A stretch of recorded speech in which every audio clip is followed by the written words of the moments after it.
이스라엘 자손이 다시 여호와의 목전에 악을 행하여 바알들과 아스다롯과 아람의 신들과 시돈의 신들과 모압의 신들과 암몬의 자손의 신들과 블레셋 사람들의 신들을 섬기고 여호와를 버리고 그를 섬기지 아니하므로 여호와께서 이스라엘에게 진노하사 블레셋 사람들의 손과 암몬 자손의 손에 그들을 파심해 그 해에 그들이 요단강 저쪽 길르앗에 있는 아모리 족속의 땅에 있는 모든 이스라엘 자손을 쳤으며 18해 동안 억압하였더라. 암몬 자손이 또 요단을 건너서 유다와 베냐민과 에브라임 족속과 싸움으로 이스라엘의 곤고가 심하였더라.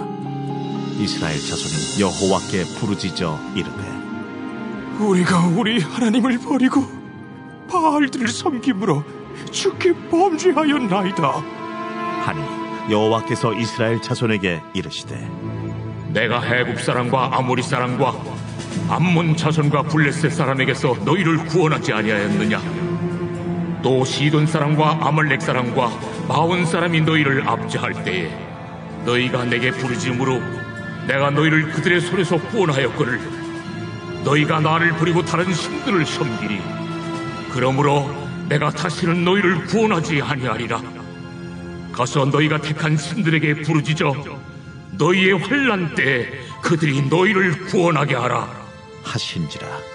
이스라엘 자손이 여호와께 여쭈되 우리가 범죄하였사오니 주께서 보시기에 좋은 대로 우리에게 행하시려니와 오직 주께 구하옵나니 오늘 우리를 건져내옵소서 하고 자기 가운데에서 이방 신들을 제하여 버리고 여호와를 섬기매 여호와께서 이스라엘의 곤고로 말미암아 마음에 근심하시니라. 할렐루야. 거룩한 주일 2부 예배 오신 여러분을 주님의 이름으로 사랑하고 축복합니다. 항상 주 안에서 강건하고 은혜 가운데 승리하는 삶을 사시길 간절히 소망하며 이 시간 우리가 이제 위드 코로나로 가는 시기를 접어들고 있습니다. 이런 마음으로 옆분들 또 뒤에 분들 좀 인사할까요? 주님의 이름으로 강건하시길 소망합니다. 주님의 이름으로 강건하시길 소망합니다. 인사하시 바랍니다. 주 안에서 함께 인사하고 교제함이 축복인 줄로 믿습니다. 그 축복이 여러분 가정과 여러분 삶의 터전에 항상 넘쳐나시길 간절히 소망합니다. 오늘 말씀을 준비하면서 왜 변하지 않는가 이 말씀을 준비하는데 참 많이 어려웠습니다. 참 이것은 바로 우리가 우리 자신에게 던져야 될 질문이 아닌가 생각해 봅니다. 우리도 과거에 하나님의 은혜를 체험하고 기뻐했던 경험이 있습니다. 그러나 우리가 시간이 지난 지금 우리는 어떤 모습으로 살고 있습니까? 또 과거에 은혜 받은 흔적은 온데간데 없고 좋지 못한 모습만 고스란히 남아있는 것을 우리는 때론 발견하게 되죠. 침체되어 있었던 사람은 여전히 침체되어 있고 몸이 아팠던 사람은 여전히 아프고 죄 짓던 사람은 여전히 죄를 짓고 있습니다. 우리가 절망하고 탄식하게 만드는 것은 무엇입니까? 왜 우리는 변하지 않을까요? 저는 여러분들에게 드리고 싶은 질문이죠. 여기에 오늘 본문에서 답을 주고 있습니다. 6절에 보면 여호와를 버려 그를 섬기지 아니하므로. 오늘 말씀드리고 싶으면 내 안에 예수가 계시지 않으면, 내가 오늘 주님을 의지하고 주님을 섬기는 마음이 없다면 우리는 변화될 수가 없다는 것을 우리에게 던져주고 있다는 거죠. 저는 오늘 우리에게 전해주는 작은 사사 둘을 소개합니다. 이 둘을 통해서 하나님의 오늘 우리에게 주시는 메시지가 무엇일까? 정말 이 코로나 시대에 우리들이 살아가는 21세기 이 시대 속에서 하나님이 우리에게 주시는 참된 의미가 무엇인가를 깨닫고, 전 여러분들이 오늘의 메시지를 통해서 내가 이제는 하나님의 거룩한 사사가 되겠다, 하나님의 부름받은 자녀로서의 사명을 잘 감당하겠다라고 결단하는 그러한 주의 백성 되시길 간절히 소망합니다. 큰 병을 생겼을 때, 큰 병이 났을 때 수술을 잘해서 고치는 의사, 유능한 의사죠. 그런데 그보다 더 유능한 의사는 평소에 건강 지도를 잘해서 병이 나지 않도록, 이제 병이 나지 않도록 하는 사람입니다. 또 도적을 많이 잡는 경찰서장, 유능한 서장이죠. 그런데 그보다 더 유능한 경찰서장은 평소에 순찰을 철저히 하게 해서 도난사고가 발생하지 않도록 하는 사람입니다. 어떤 문제가 생겼을 때 열심히 기도하는 성도, 좋은 성도입니다. 그런데 그보다 더 좋은 기도는 평소에 기도를 열심히 해서 문제가 생기지 않도록 하는 것, 이것이 좋은 성도입니다. 우리는 오늘 짧게 기록된 두 사사를 봅니다. 바로 돌라와 야일입니다. 성경에 기록되었다면 분명히 어떤 이유가 있을 텐데 그 이유를 찾아보는 것이 오늘 우리들이 해야 될 일이라고 저는 생각합니다. 어려운 시대, 정말 이 돌라와 야일이 활동했던 시대, 기드온이 300용사를 통해서 13만 5천이나 되는 미디안 군대를 무찌른 이후에 평탄한 시대가 계속되었으면 좋겠는데 또다시 이스라엘의 어려움이 다가옵니다. 이제는 외적인 어려움이 아니라 내적인 분쟁에 이르게 되죠. 그 분쟁을 잠잠케 하고 서로 화합하게 하고 교제하는 데 힘을 썼던 사람, 그 두 사람이 바로 돌라와 야일입니다. 성경 주석들을 보면 이 소사사들에 대해서는 언급한 주석은 거의 많지 않아요. 그러나 우리는 알아야 됩니다. 소사사들은 앞에서 말한 평소에 예방을 잘하도록 한 의사, 평소에 순찰을 많이 하도록 하는 경찰서장, 평소에 기도 많이 하는 성도라고 할 수 있습니다. 저는 오늘 말씀의 배경을 보면 어떤 배경이냐, 이제 기드온의 아들이 등장합니다. 그 배경을 9장 이후에 계속해서 보면 이제 기드온이 이제 승리하고 나서 이스라엘의 평화가 왔는데 자손들이 많습니다. 자식들을 많이 낳았어요, 기드온이. 그런데 그 자녀들 간에 문제가 생기죠. 그 중에 한 아들인 아비멜렉이 야, 내가 이제 이 나라를 다스릴 왕이 되겠다라고 하면서 나타납니다. 그러면서 자신의 형제 친척들을 70명이나 되는 친척들을 다 죽입니다. 그런 어려움 속에서 이제 그 어려움 속에 자신을 지지했던 이 아비멜렉을 지지했던 사람들이 아니 이 아비멜렉이 형제도 죽이고 이런 가족들을 죽이니까 이런 사람이 다 있나 해서 반란을 일으키게 됩니다. 그 반역을 진압하던 중에 아비멜렉이 최후를 맞게 됩니다. 따라서 일련의 사건을 인해서 당시 이스라엘 내의 분위기는요 너무나도 내분이 일어났기 때문에 어수선했겠죠. 이스라엘은요 주위의 적들로 인해서 번번이 괴롭힘도 당했겠죠. 내분이 일어나니까 쉽게 공격당하기 쉬운 그런 위치에 있던 거죠. 그때 등장했던 사람이 바로 돌라와 야일이죠. 오늘 첫 번째 먼저는 돌라에 대해서 보겠습니다.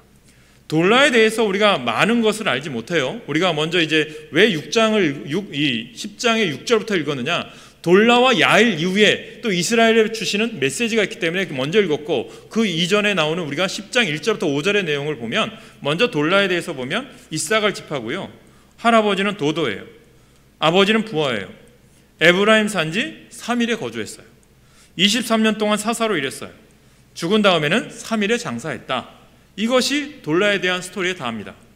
돌라의 할아버지 바로 도도는 사랑함이라고 하는 뜻을 가지고 있고, 아버지 부하는 입, 발언이라고 하는 의미를 가진 사람이었고, 사사 돌라는 정말 뜻이 보잘것없어요. 벌레 아니면 진홍색이라고 하는 이름의 뜻을 가진 사람이에요.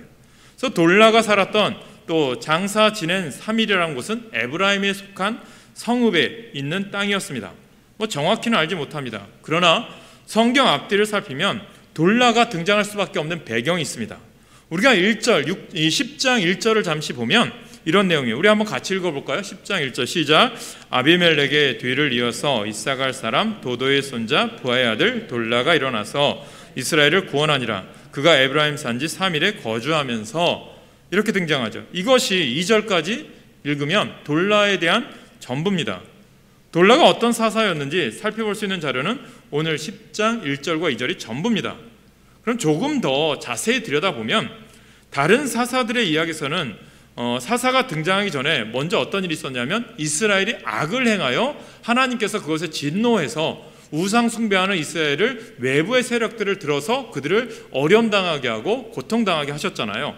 그런 다음에 하나님이 그들을 심판하셔서 그들이 회개하고 다시 사사를 통해서 평안을 주신 스토리가 계속되었습니다. 그렇지만 돌라의 경우에는 그런 이야기가 없어요. 단지 아비멜렉의 뒤를 이어서라고 되어 있어요. 그런데 왜 아비멜렉의 뒤를 이어서라고 했을까? 그러면 아비멜렉이 잘했느냐? 그 이 뜻이 아니에요. 원어로 보니까 어떤 뜻이냐면 이게 뒤를 이어서가 아니라 원어 뜻은 아하레 아비멜렉이라고 되어 있어요. 히브리어에는 뭐냐 하면 아비멜렉 후에, 그러니까 아비멜렉 시대가 너무나도 혼돈스러웠던 안타까운 시대 속에서 정말 다투고 싸우고 권력 쟁취 속에서 있던 그들에게 평안을 주고 그 문제를 해결했던 사람이 누구냐? 돌라였다라는 거죠. 저는 여기서 주시는 것을 통해서 하나님이 우리에게 주시는 메시지가 뭐냐? 바로 오늘날 우리들이 어려움과 고난 가운데 있는 우리들에게 하나님이 우리를 그리스도인으로 택하신 이유가, 주님의 자녀로 세우신 이유가 분쟁이 있고 어려움이 있고 힘든 곳에 있어서 우리가 그곳에 사사로 부름받아서 그곳을 평안케 하고 화평케 하고 그것의 아름다운 주님의 교제의 공동체로 다시 회복하기 위해서 우리를 부르셨다는 거예요. 저는 여러분들이 여러분 삶의 영역에서 가정에서도 사사가 되시고 일터에서도 사사가 되시고 상업장에서도 사사가 되시는, 화평을 이루는, 평안을 이루는 사사가 되시길 간절히 축원합니다. 그래서 아비멜렉을 말씀드렸지만 그의 이름을 보면, 그의 뜻을 보면 너무나도 안타깝습니다. 알다시피 이 아비멜렉 후에라는 말을 미루어 보면 아비멜렉이 어떻게 됐냐면 세겜 사람들의 도움을 받아서 오브라에서 자기 형제 70명을 죽이고 왕이다 라고 나섰고요. 그러나 성경은 그를 왕이라고 인정하지 않죠. 사울 왕이 첫째 왕이기 때문에. 그리고 그는 하나님이 인정한 왕이 아니었다라는 것입니다. 결국 세겜성을 허물어 초토화시키고 바알브리 신전에 피해신에 있던 사람 1000명도 불에 태워 죽였고요. 데베스 성을 또한 거의 함락할 뻔하다 그만 여인이 던진 맷돌에 맞아서 죽은 그런 비극의 인생이 됩니다. 그 이후에 어떤 일이 있었느냐? 므낫세 지파였잖아요. 아비멜렉이. 므낫세 지파 사람들이 자신의 지파였던 아비멜렉이, 기드온의 아들이었던 아비멜렉이 혼돈스럽게 하고 정말 서로 싸우고 다투고 죽이는 모습을 보면서 이 사람들의 마음과 이 사람들의 삶이 너무나도 혼란스러웠던 거죠. 그래서 하나님께서 이 혼란스러운 방법, 이 혼란스러운 시대, 정말 찢어진 상처, 마음을 어떻게 했느냐? 돌날을 통해서 싸매었다라는 거죠. 그런데 여기서 한 가지 눈에 띄는 것은요, 므낫세 지파가 이 어려움이 있다면 므낫세 지파에서 사람을 들어서 사용했으면 좋겠는데 그런 사람이 없었어요. 근데 돌라는 어느 사람이냐? 이사갈 지파 사람이에요. 이사갈 지파 사람이 지금 므낫세 지파에 와서 이스라엘을 구원한 겁니다. 실제로 돌라가 23년 동안 사사로서 거주하다가 죽어 장사된 곳도 3일인데 이것도 므낫세 지파의 한복판이에요. 그러니까 타향이 온 거예요. 타향에. 다른 지파에 와서 어떤 일을 했느냐? 그 지파를 위해서 자신의 삶을 희생하고 그곳에 목숨을 내놓은 거죠. 쉽게 얘기하면 우리나라에 선교사들이 들어와서 정말 타향인 우리 타국에 와서 자신의 목숨을 내어놓고 아낌없이 우리나라에 복음을 전하고 우리나라의 화평을 위하고 정말 문명인 우리나라를 교육하고 정말 아름다운 일을 했던 그들이 이 땅에 묻혀진 것처럼 그러한 일을 감당했던 사람이 돌라였다라는 거죠. 저는 여러분들이 그러한 삶을 살기를 원합니다. 여러분들이 어렵고 힘든 곳에 가서 하나님이 부름받은 거예요. 하나님 우리 하나로 중앙교회 여러분들을 보내신 이유는 우리 교회가 공동체가 되어서 이 어려운 시대 속에서 하나님의 일을 감당하기 위해서 사사로 세우신 줄 믿으시길 간절히 소망합니다. 여러분, 낯설 수 있어요? 어려울 수 있어요? 힘들 수도 있어요. 그러나 여러분, 사람이 보낸 것이 아니라 하나님이 보내셨음을 믿고 여러분들의 사명을 온전히 감당할 때 하나님은 여러분들을 도우시고 인도해 주실 줄 믿으시길 간절히 소망합니다. 그렇습니다. 므낫세 지파 안에 거대한 싸움으로 말미암은 혼란을, 그리고 그 참혹한 결과를 므낫세 지파 안에서는 수습할 사람이 없어서 돌라가 와서, 이사갈 지파 사람이 와서 안정을 시키고 그 사명을 감당했다는 거죠. 바깥으로부터 시작된 이방인들의 압제와 고통에서 벗어나야만 구원은 아닌 거예요. 이와 같은 내부적인 혼돈에서 질서를 잡아가는 건 역시 구원입니다. 하나님께서는 므낫세 지파를 구원하고 회복하기 위해서 이사갈 지파 출신의 돌라를 사용하신 거죠. 저는 여러분들이 그 역할을 위해서 부르신 거예요. 하나님께서 여러분들 속회 안에, 교회 안에 상처받은 사람이 있습니까? 어려움 당한 영혼들이 있습니까? 그들을 돌보시라는 거예요. 여러분들 그렇게 위해서 하나님께서 여러분 직분 주셨고 사명 주셨다는 거죠. 이 대목에서 우리는 지금까지 살펴본 사사와는 아주 다른 역할을 하는 새로운 스타일의 사사, 이것을 원어로는 쇼페팀이라고 해요. 그 사실을 우리에게 발견하게 돼요. 그 이전에는 반드시 군사적인 행동을 거친 후에 비로소 사사가 되었지만 이제는 그것 없이도 이스라엘을 다스리는 구원의 역할을 하는 사사가 등장하게 된 거예요. 이것이 무엇입니까? 하나님께서 일하시는 방식이라는 겁니다. 세상적인 기준이 아니라 하나님이 쓰시고자 부르셨다는 거예요. 여러분, 이것이 여러분 우리들이 하나님께 세상적인 기준으로 내가 많은 것을 가지고 내가 뭔가 누리고 있어서 하나님이 택한 것이 아니라 하나님이 가지고 있는 삶, 여러분들 하나하나를 택해서 하나님께서 쓰임받기 위해서 여러분들이 부족해도 쓰임받게 하시는 거고, 여러분들이 하나님 앞에 모든 것이 없어도 쓰임받게 하는 이유가 여기에 있는 거예요. 그러나 여러분들 부르신 이유는 세상이 주는 것으로 사용하는 것이 아니라 하나님이 주시는 능력으로 사용하시는 줄 믿으시길 간절히 소망합니다. 돌라가 가진 것이 없지만, 다른 지파 사람이지만 하나님이 능력 주셔서 이곳에서 잠잠하게 하고 평안을 가져오고 상처를 싸매게 하신 줄 믿으시기를 간절히 소망합니다. 돌라는 나라를 평안하게 만들어서 후임자에게 인계해 주는 사명을 감당했어요. 돌라는 소사사였어요. 그러나 시시한 사사가 아니고 그는 명사사가 된 거죠. 조용한 명사사라고 할 수 있습니다. 우리도 안을 잘 다스려야 돼요. 예방에도 힘써야 하겠습니다. 평소에 기도를 많이 해야 되겠습니다.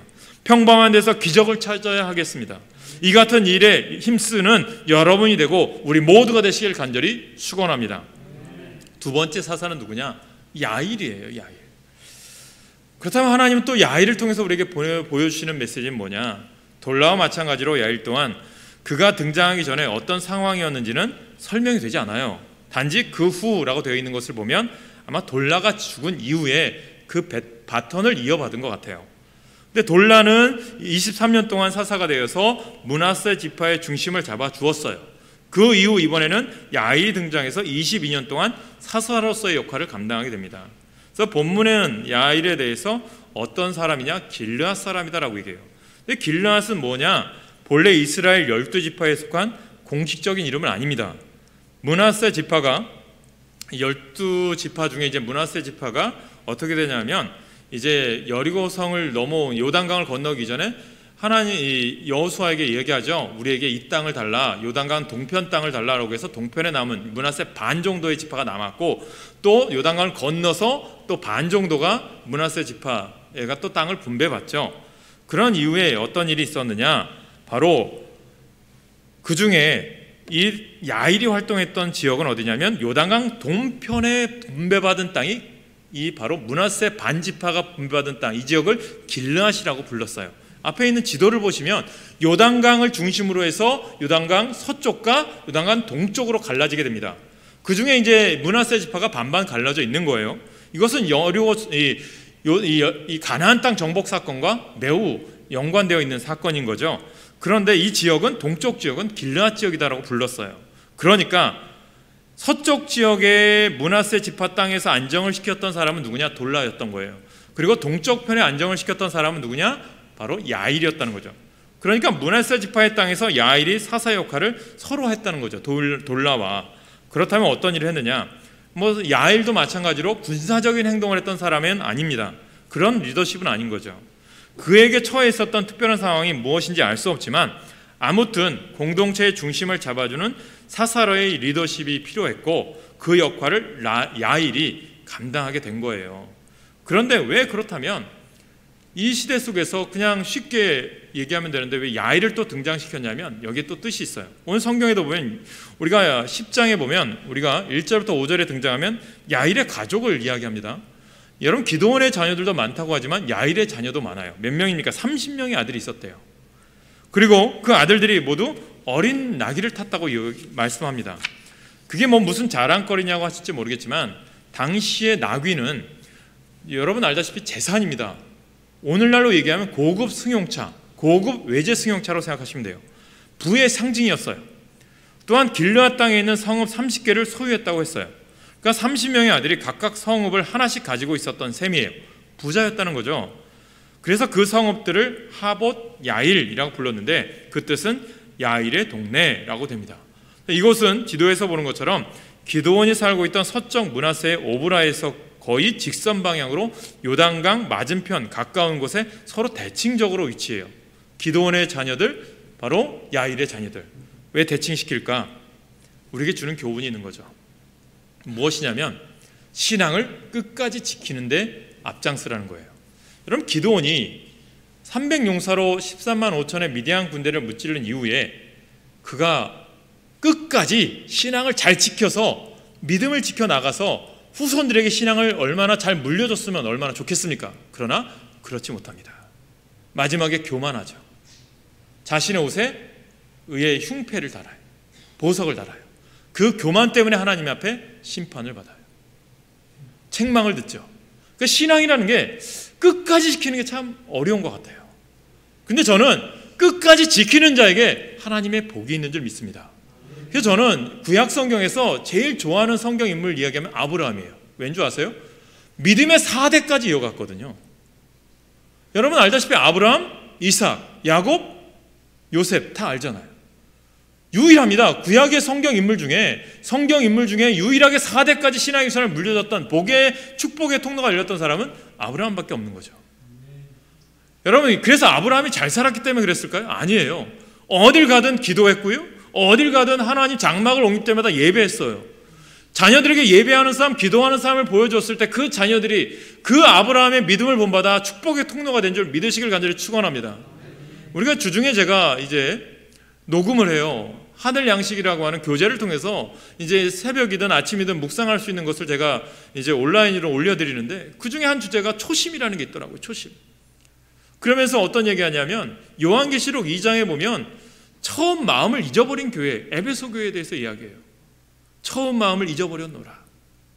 여러분 우리들이 신앙이 첫 신앙을 잊어버리면 안 돼요.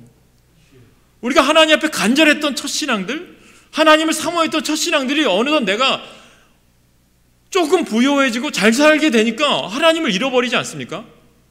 이것을 우리들이 주의해야 된다는 거예요. 오늘 기도원과 야일을 통해서 주시는 교훈도 거기에 있는 거예요. 야일을 통해서 주시는 교훈은 뭡니까? 자녀들이 이만큼 많고 성읍도 차지하고 고급 외제 승용차도 끌 만큼 많은 사람들 인정받는 사람이지만 그 안에 믿음이 있었다라는 말은 성경은 기록하지 않아요. 안타깝지 않습니까? 그러므로 주님이 오늘날 이 야일을 통해서 주는 교훈은 여러분들이 첫사랑을 잊지 말고 끝까지 신앙을 주님이 부르실 그날까지 주님을 향한 신앙을 지켜나가시길 간절히 축원합니다. 그게 복된 인생인 거예요. 그 이유를 위해서 하나님께서 야일을 통해서 반면교사 삼아서 하나님이 여러분들 믿음의 삶을 살기를 주님은 원하신다는 거예요. 그래서 여기에 본문이 야일과 기드온 자녀들의 숫자를 통해서 비교하는 것을 우리는 깨달으셔야 됩니다.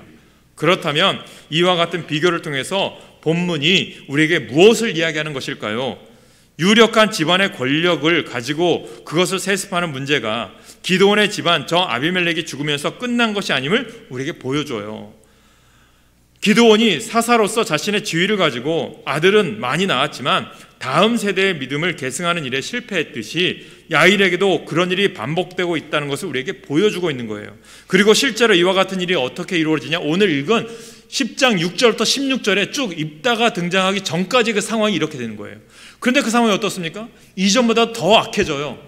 여러분들 우리 6절 17절 말씀 읽었잖아요. 신들을 섬기는데 어떤 신들을 섬겨요? 바알, 아스타롯, 아람, 시돈, 모압, 암몬, 블레셋, 신이란 신들은 다 섬기게 돼요. 너무나도 안타깝습니다. 여호와 하나님을 경외하는 것을 잊어버리게 되니까 세상 것을 쫓을 수밖에 없다는 거죠. 우리의 신앙을 내가 올바로 지키셔야 됩니다.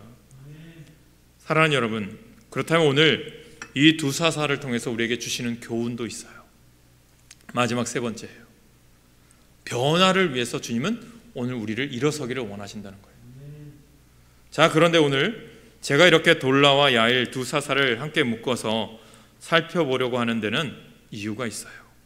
그것은 그들이 가지고 있는 한 가지 공통점이 있어요. 그들은 뭐냐면 10장 1절에도 보면 아비멜렉의 뒤를 이어서 이사갈 사람 도도의 손자 부하의 아들 돌라가 일어나서, 3절에 보면 그 후에 길르앗 사람 야일이 일어났다라는 거예요. 그런데 앞에 있는 사사들과 비교돼요. 여러분 보이십니까? 일어난다, 와약함이라고 하는 뜻은 여러분 다른 사사들에게서는 찾아볼 수가 없어요. 다른 사사들의 경우에는 하나님께서 그들을 사사로 세우셨지만 돌라와 야일은 능동적으로 일어났다라는 거예요. 무슨 차이입니까? 지금까지 하나님께서 사사를 세우기 위해서 무척 애를 쓰셔야만 했는데 기드온을 보십시오. 그 소심한 성격 때문에 얼마나 주저하고 도망가려 했습니까? 그런 기드온을 달래고 등 떠밀어서 하나님께서 큰 용사로 세우지 않으셨습니까? 그러나 돌라와 야일은 그렇게 애쓰실 필요가 없었던 거예요. 하나님의 부르심에 그들은 능동적으로 일어났다는 거예요. 이것이 우리에게 필요한 겁니다. 주의를 할 때 하나님께서 부르셨어요. 그러면 하나님께서 나에게 사명 주셨어요. 그러면 하나님이 여러분들을 알아서 하셔야 된다는 거예요. 누가 억지로 시켜서, 누가 해라고 해야만 하는 일이 아니라 하나님 나를 부르셨어요? 그럼 나에게 사명이 주셨네요. 나에게 주어진 달란트가 뭐죠? 찬양입니까? 교사입니까? 하나님 나에게 주님 앞에 청소하는 것입니까? 하나님의 전에 어떤 일을 봉사하는 겁니까? 안내하는 겁니까? 그렇다면 그 일을 내가 찾아서 하겠습니다. 그런 자에게 복된 자임을 믿으시길 간절히 축원합니다. 억지로 끌려하지 마세요. 스스로 하는 자가 복된 자임을 믿으시길 간절히 축원합니다. 그리고 믿음 생활할 때도 내가 누군가 전화해줘요? 내가 누군가 나에게 연락해줘요? 내가 누군가 나에게 문자해줘요? 신앙생활하는 것은 어린아이의 신앙인 거예요. 그래서 여러분 아이 어렸을 때, 그렇죠, 저도 어렸을 땐 그랬어요. 교회 다닐 때 교회에서 지금은 먹는 게 흔하지만 교회 가면 꼭 주는 날 있잖아요. 부활절에 먹는 거 주고 성탄절에 과자도 많이 주잖아요. 새벽 성도라서 들어온 거 어느 때는 편지 봉투에다가 좀 더 커지고 봉지로 나눠주고 과자 주니까 너무 좋아했어요. 지금 풍요로우니까 과자가 흔하죠. 그것 때문에 나오진 않죠, 아이들이 요즘은. 그런데 어렸을 때는 주는 거 보고 나오잖아요. 그런데 여러분 어른인데 오늘 교회 가니까 과자 준대. 여러분들 교회 나오라고 제가 전화해서 오늘 과자 맛있는 거 줄 테니까 교회 나오세요. 여러분 어덜트 차일드예요. 심리학적인. 요즘 사회 문제가 뭔지 아세요? 결혼한 가정도 부모에게 기대어 산다는 거예요. 독립을 못하니까. 그것도 안타까운 거죠. 여러분 우리들이 신앙생활도 마찬가지예요. 내가 이제는 장성한 신앙이 되었다면, 내가 신앙생활한지 여러분 모태 신앙이건 아니면 내가 신앙생활한지 믿음 생활한지 1년, 2년, 3년, 5년, 10년 지났다면 이제는 내가 스스로 주의 일을 할 수 있는 감당할 사람이 된 거예요. 여러분 스스로 하는 믿음의 삶 사실 간절히 축원합니다. 그런 자가 복된 자임을 성경은 오늘날 우리에게 말씀해 주고 있는 거예요. 그들에게 맡겨진 일이 그렇다면 쉬웠을까요? 어렵죠. 여러분 일을 저지르는 것이 쉬울까요? 뒷수습하는 게 쉬울까요? 수습하는 게 어려워요. 둘 다 물론 다 어렵겠죠. 특별히 하나님께서 맡기시는 일은 무엇이든지 결코 쉽지 않아요.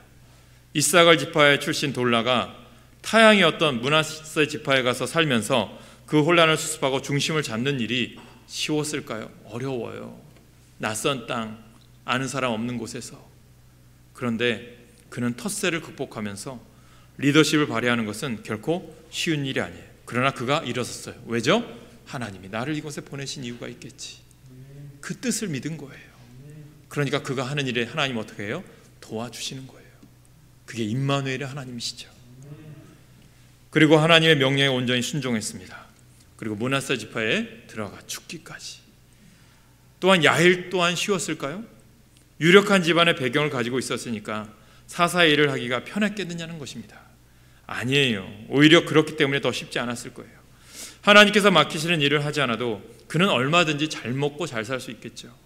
세상 사람들이 보기에 더 중요한 일도 있을 수 있겠죠. 여러분들 그렇지 않습니까? 가난하고 어려운 사람들보다 힘있고 기득권 있는 사람들에게 하나님의 뜻을 가르치는 것이 어쩌면 더 힘겹고 반대가 많은 일이에요. 하나님 아니어도 이미 잘 살고 있기 때문이죠. 그들에게 사사의 일을 하는 것 어렵죠. 사도 바울처럼 동족에게 배신자 취급받고 미움받아 죽기 딱 좋은 자리인 거죠. 그러나 그 역시 일어섰어요. 그리고 하나님 명령에 순종했습니다. 사도 바울의 고백처럼 나의 달려갈 길을 다 마친 이후에는 나를 위하여 의의 면류관이 예비되어 있음을 믿고 표대를 향하여 끊임없이 달려갔던 바울처럼 여러분 끝까지 달려가셔야죠. 우리가 과거에 얽매여 있을 겁니까? 과거 했던 거 얽매여 있습니까? 지금 나에게 주어진 이 기회의 날을 선용하셔야 돼요. 그래서 우리가 선한 영향력을 끼쳐야 돼요. 계속 말씀드리잖아요. 주님은 나의 최고봉 오스왈드 챔버스가 나의 최선을 하나님 앞에, 나의 최고를 하나님 앞에 드린다고. 그래서 그의 인생이 어떻게 되냐? 찢겨진 빵과 부어진 포도주가 되는 그런 삶을 살기를 노력했어요. 그것은 순종으로 가능한 거죠. 그런데 그 순종은 어떤 순종을 원해요? 자발적인 순종을 주님은 기뻐 받으신다는 거예요. 잘 아시는 대로 어느 집단에서도 그렇듯 교회 안에서도 일을 하는 사람들의 숫자가 참 적어요. 그러나 그 가운데도 억지로 등 떠밀려서 하나님의 일을 하는 사람들, 간신히 어르고 달래고 가까스로 내세워서 수시로 또 어르고 달래야 일을 하는 사람들이 다수를 차지해요. 그러나 하나님의 부르심에 자원하여 일어서는 사람들은 그렇게 많지 않아요. 그러나 여러분, 하나님께서 어떤 사람의 헌신을 더 귀히 여기실까요? 저는 어렵고 힘든 위대한 일을 해낸 사람도 물론 귀하게 여기시지만 어떤 일이든지 자원하여 일어서는 사람들, 기쁨으로 감사함으로 하나님의 명령에 순종하는 사람들을 하나님께서 더욱 귀히 여기신다고 믿습니다. 돌라와 야일이 바로 그런 본보기가 되는 사람들이었습니다. 어떠십니까? 저는 이 사사들의 모습에서 하나님의 소명을 받아들이는 이사야 선지자의 모습이 겹쳐 보였습니다. 하나님께서 이사야 선지자 혼돈의 시대, 나라가 멸망의 길로 가는 그 시대 속에서 내가 누구를 보내야 되느냐, 누구를 위하여 가야 하느냐, 그때 이사야가 말하죠. 내가 여기 있나이다. 나를 보내소서. 사랑하는 성도 여러분, 위대한 결과물을 내놓아야만 위대한 사람이 되는 것은 아닙니다.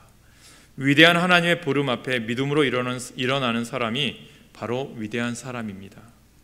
일어날 수 없는 이유를 찾으라면 한도 끝도 없이 찾을 수 있어요. 이유를 찾지 마시고 부르심에 아멘하시며 크신 하나님의 안목과 계획을 신뢰하며 나아가시길 소망합니다. 오늘 말씀이 우리에게 묻는 것은 단 하나죠. 왜 변하지 않습니까? 왜 우리 상황이 변하지 않고 형편이 나아지지 않느냐는 문제가 안 됩니다. 왜 우리의 신앙이 이토록 변하지 않느냐의 문제입니다.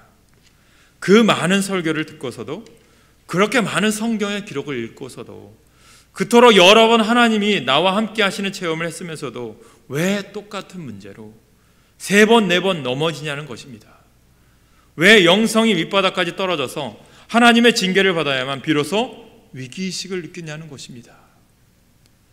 풍요가 주는 나태와 게으름을 조심하십시오. 세상적 풍요는 영적 삶에 대한 게으름과 준비 부족을 초래할 수 있음을 명심해야 됩니다. 영적인 게으름, 예배에 대한 게으름, 기도에 대한 게으름, 여러분들에게는 없을까요? 이 세상의 욕심에 우리는 치우쳐 살고 있지 않습니까? 이스라엘 백성들처럼 이 세상에서 잘 살고 싶은 욕심 때문입니다. 아니, 꼭 잘 살지는 못해도 남들에게 싫은 소리 들을 만큼은 되지 않겠다는 거죠. 그러나 하나님을 알았다는 것 하나로 만족하며 살 수는 없는 것입니까? 주님 한 분만으로 만족하실 수는 없습니까? 그나마 이스라엘 백성들에게 다행스러웠던 일은 뭘까요? 그들의 문제를 영적으로 볼 수 있는 소수의 무리가 신앙을 이끌고 있었다는 것입니다. 이 사람들이 이스라엘의 회개를 주도했기 때문에 하나님이 다시 한번 그들을 불쌍히 여기시게 된 거예요. 실제로 하나님은 이 사사기 10장 이후에 드보라나 기드온 때와는 비교도 안 될 놀라운 일들을 행하십니다. 우리가 다시 살아날 수 있는 길은요, 우리의 문제를 영적으로 볼 수 있는 소수의 무리가 지속적으로 하나님 앞에 부르짖는 것입니다. 절대 물러서거나 포기해서는 안 됩니다.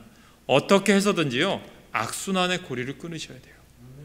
개인적으로나 사회적으로나 이 고리를 끊어야 합니다. 그러려면 어떻게 해야 됩니까? 편안할 때 겁을 낼 줄 알아야 합니다. 돈이 있을 때 겁을 낼 줄 알아야 하고, 원하는 대로 일이 잘 풀릴 때 무릎 꿇고 기도할 줄 알아야 됩니다. 그렇게 하지 않으면 블레셋과 암몬 족속이 또 밀려올 것입니다. 하나님 앞에 바로 서기를 중단하지 마십시오. 잘 될 때 통곡하면서 기도하는 사람, 일이 뜻대로 잘 풀리고 있을 때 하나님 앞에 나아가 부르짖는 사람이야말로 지혜로운 사람 아닙니까? 취직되었을 때, 승진되었을 때, 일이 잘 되었을 때 모든 일을 다 제쳐놓고 하나님 앞에 나아가서 어째서 이 죄인에게 이런 큰 은혜를 베푸십니까? 저는 도저히 믿을 수 없는 사람입니다. 오 주여 저를 불쌍히 여기소서 하는 기도하는 소수의 무리야말로 하나님의 관심을 다시 이 민족에게로, 우리 교회에게로 이끌어오며 다시 이 민족의 고통을 놓고 근심하시게 만들 수 있는 사람들입니다. 내년도 목회를 준비해요. 2020년, 21년도를 보면 되돌아보니까 참 마음이 아파요. 코로나 때문에 우리가 전진하지 못하고 현상 유지도 힘든 시대를 살아간 것이 마음이 아프죠. 더 신앙은 성장해야 되는데, 그래서 내년에는 더 관심을 가지면서 이제는 3단계로 가려고 해요. 다시 훈련하고 다시 교육하고 다시 삼으려고 해요. 그래서 내년 연말에는 다시 전도 축제를 하고 다시 우리가 부흥회를 열어서 하나님 앞에 다시 한번 영적으로 깨어있는 세대가 되길 준비하려고 해요. 그런데 이건 저 혼자 될까요? 여러분이 같이 기도하셔야 됩니다. 그러므로 이제 남은 2021년, 또 여러분 우리의 남은 인생, 우리가 매 시간 들려주시는 하나님의 부르심과 초청 앞에 믿음으로 결단으로 용기 있게 일어서는 자들 되십시오. 그렇게 맡겨진 사명을 잘 감당하는, 또 부르시는 순간부터 다시 부르시는 순간까지 존귀하게 쓰임받는 이 시대의 사사, 쇼페팀이 되십시오. 그러므로 하나님께서 날마다 승리하는 주의 백성 되시길 간절히 축원합니다.